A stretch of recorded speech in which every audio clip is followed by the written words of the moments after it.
गरीब आदमी का एसी वाला पंखा। एक समय की बात है। एक गरीब आदमी राम नामक व्यक्ति था। वह एक छोटे से गांव में रहता था। वह कठिन मेहनती था, लेकिन उसे अपने परिवार को सहारा देने के लिए काफी पैसे कमाने में कठिनाई होती थी। एक दिन गर्मी की तापमान बेहद ज्यादा बढ़ गई और राम का परिवार पीड़ित हो रहा था। उसके पास एक एयर कंडीशन खरीदने के लिए पर्याप्त पैसा नहीं था, इसलिए उसने फैसला किया कि वह अपना खुद का बना ले। राम बाजार गया और कुछ बर्फ, एक पंखा और एक कपड़ा खरीदा। फिर वह घर चला गया और अपनी आविष्कार स्थापित की। उसने पंखे के सामने बर्फ रखी। उसने पंखे और बर्फ पर कपड़ा ढलाई। पंखा बर्फ से ठंडी हवा उड़ाता था और कपड़ा एक शीतल, ताजगी भरी हवा बनाती थी। राम के परिवार को उसकी आविष्कार से बहुत खुशी हुई। उन्हें अंततः गर्मी के दिनों में शीतल और सुखद रहने की क्षमता मिली। राम अपने आप पर गर्व महसूस कर रहा था कि उसने अपनी समस्या का समाधान निकालने की क्षमता दिखाई। उसे यह महसूस हुआ कि यदि वह गरीब है तो उसे अपने जीवन को बेहतर बनाने के तरीके ढूंढने की क्षमता अवश्य है। राम की आविष्कार को गरीब आदमी का एसी वाला पंखा के नाम से पहचान मिली। यह एक सरल आविष्कार था, लेकिन यह राम और उसके परिवार के जीवन में बड़ा अंतर कर दिया। यह भी दिखाया कि यदि आप गरीब हो तो आप फिर भी संसाधनशील हो सकते हैं और अपने जीवन को सुधारने के तरीके ढूंढ सकते हैं। एक दिन शहर से एक धनी व्यक्ति राम के गांव आया। वे राम की आविष्कार पर प्रभावित हो गया और उसने राम से पूछा कि क्या वह उसे बेच सकता है। राम पहले झिझक था, लेकिन अंततः सहमत हो गया। धनी व्यक्ति ने राम को अपनी आविष्कार के लिए एक बड़ी राशि दी और राम ने इस पैसे का उपयोग अपने परिवार के जीवन को सुधारने के लिए किया। राम की कहानी हम सभी के लिए प्रेरणादायक है। यह दिखाती है कि हम चुनौतियों का सामना करते हैं तो हम मेहनत करके और रचनात्मक बनकर उन्हें पार कर सकते हैं। राम की आविष्कार सरल है, लेकिन यह कई लोगों के जीवन में बड़ा अंतर लाने की क्षमता रखती है। हम सभी राम की कहानी से सीख सकते हैं और प्रेरित हो सकते हैं कि हम अपनी रचनात्मकता का उपयोग करके उन समस्याओं का समाधान करें जो हमारे सामने आते हैं।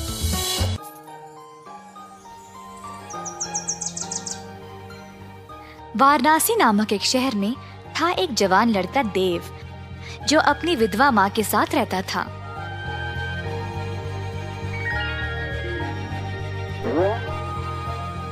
उनकी थी 1 एकड़ की जमीन, जिसमें वह काम करके अपनी रोजी रोटी कमाते थे। एक दिन अचानक से आए 2 सैनिक और देव को बिना उसकी कोई गलती कैद खाने ले गए।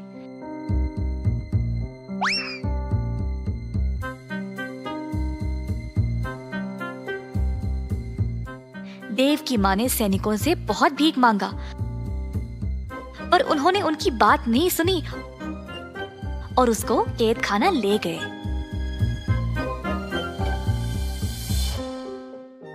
देव की माँ अब बेसहारा बन गई, क्योंकि उसका ख्याल रखने वाला और कोई नहीं था। इन सब की वजह से अब खेती का काम भी रुक गया।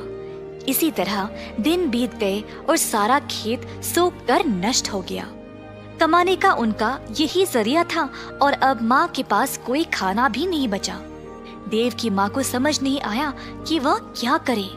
वह अपने बेटे से बात करना चाहती थी, शायद वो उसको बताए कि वह क्या करे। देव की माँ गई एक गुरुजी के पास एक पत्र लिखने में उनकी मदद मांगने। गुरुजी, मेरे बेटे को बंदी बना बिना उसकी कोई गलती के। अब मेरा ख्याल रखने के लिए कोई नहीं रहा। कृपया आप देव के लिए मेरी तरफ से एक पत्र लिख दें। देव की माँ, आप जैसा चाहे मैं वैसा ही करूँगा। आप हौसला रखिए, सब ठीक हो जाएगा। गुरु ने पत्र लिखा।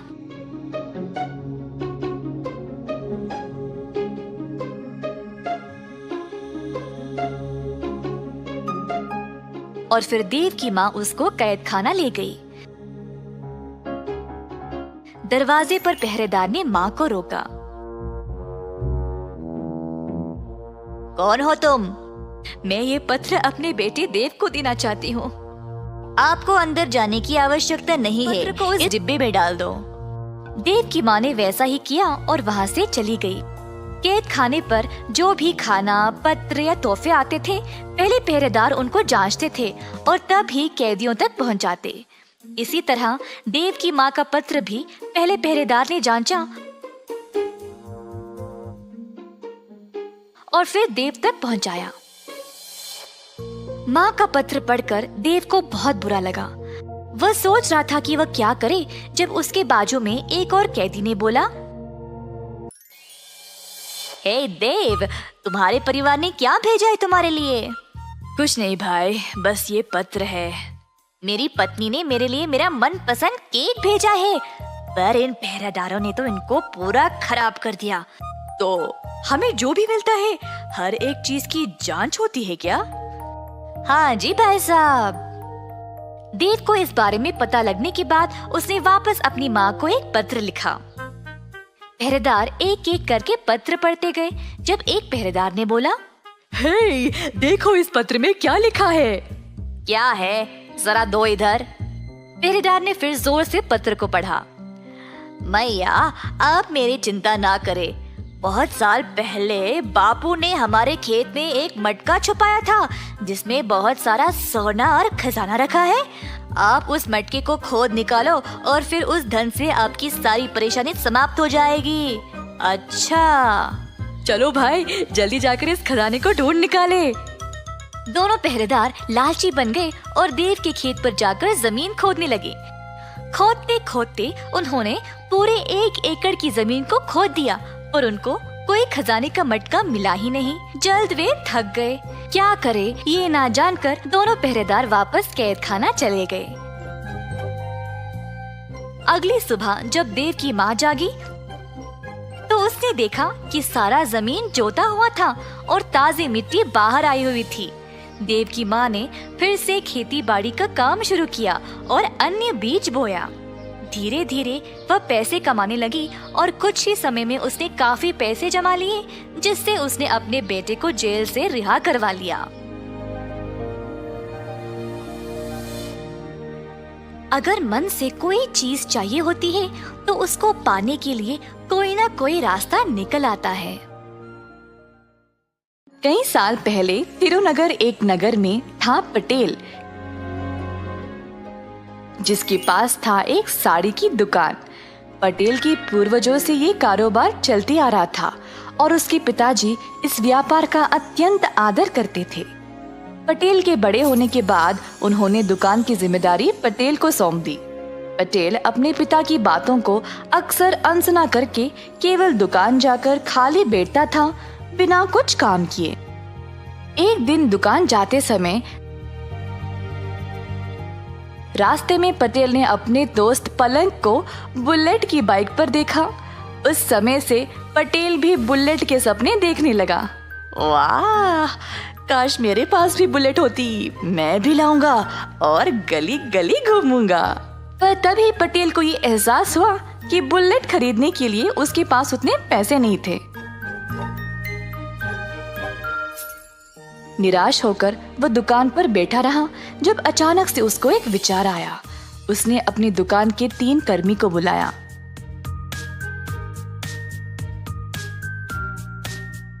अरे जरा बताओ, हमारे पास पूरे कितने साड़ियाँ हैं? साहब जी, हमारे पास शायद लगभग 50 साड़ियाँ होगी। बस 50? मुझे कम से कम 150 साड़ियाँ बेचनी है। अब साड़ियाँ कहाँ से लाऊं? साहब जी, मेरा दोस्त एक थोक व्यापारी है। उसके पास एक साड़ी तकरीबन 100 से 250 रुपये के बीच में मिल जाएगी। माल हमारे जितना अच्छा नहीं है, पर सस्ता तो है। अच्छा, एक काम करो, उसके पास जाओ और एक साड़ी 100 रुपये के दाम पर 100 साड़ियों को ले आओ। किसी को इस बारे में नहीं बताना, ठीक है? तो हमें फिर 10,000 रुपये की जरूरत है। आप पैसे दे दो तो हम माल ले आएंगे साहब। पटेल के पास 10,000 रुपये भी नहीं थे, तो वह अपने 50 साड़ियों को 1,000 के दाम में बेचने लगा। 15 दिन के अंदर उसने सारे साड़ियां बेच डाली और उन पैसों में से 10,000 निकालकर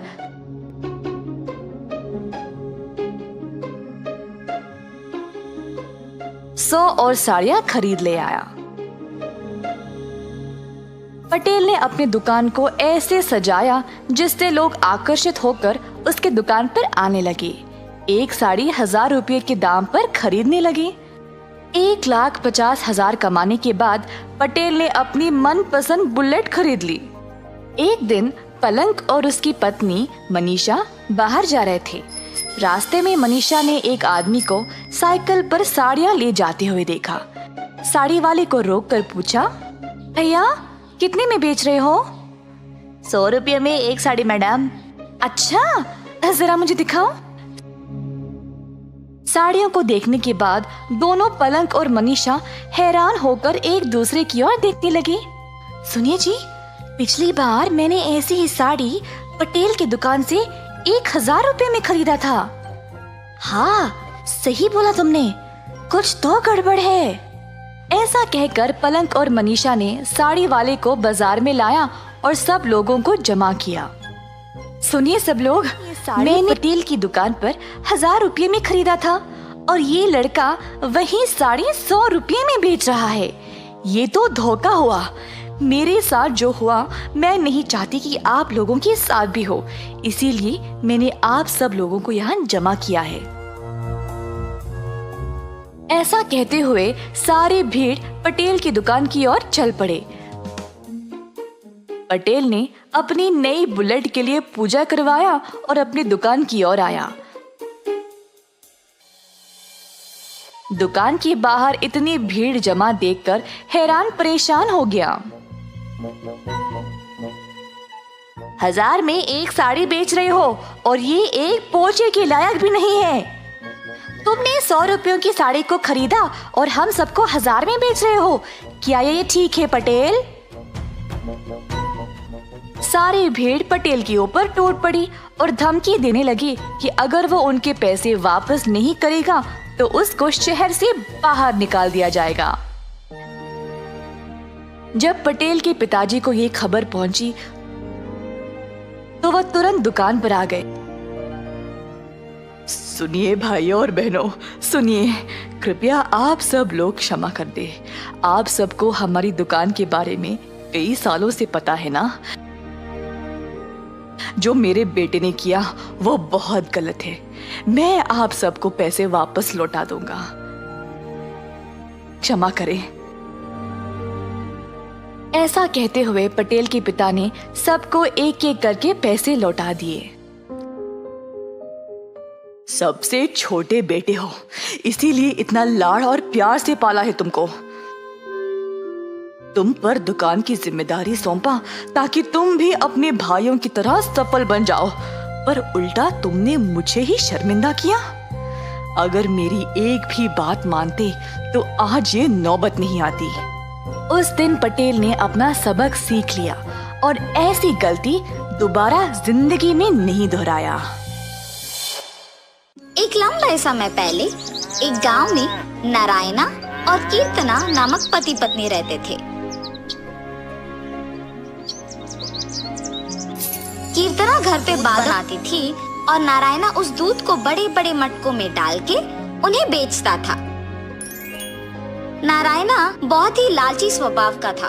वो हमेशा ये सोचता था कि वो सबसे ज्यादा खुश रहे। नारायणा की पत्नी बहुत अच्छी बादाम दूध बनाती थी और इसी कारण सभी उसके पास आके पीते थे। अरे नारायणा, आज बादाम का दूध बढ़िया है। हाँ, तुम्हारे पास का दूध बहुत स्वादिष्ट है। ऐसे सभी उसके बनाए हुए बादाम के दूध का अभिनंदन करते थे। संकेत नामक एक लड़के को बादाम दूध बहुत पसंद होने के कारण उसकी माँ से पैसे लेके हर रोज बादाम दूध पीता था। ऐसे ही एक दिन संकेत अपने माँ के पास पैसे लेके नारायणा के पास जाता है। अंकल, मुझे आज 3 गिलास बादाम दूध चाहिए। ठीक है बेटा। ऐसे संकेत के पास पैसे लेके उसे 3 गिलास बादाम का दूध देता है। संकेत खुशी से वो पी के चला जाता है। अगले दिन जब संकेत उसके माँ से पैसे मांगने जाता है तब माँ, मुझे 50 हाँ 50 रुपए क्यों? बादाम दूध खरीदने माँ। हर रोज पीने के बावजूद और पीने का मन कर रहा है। आज तुम्हें देने के लिए मेरे पास पैसे नहीं हैं, कल दूंगी।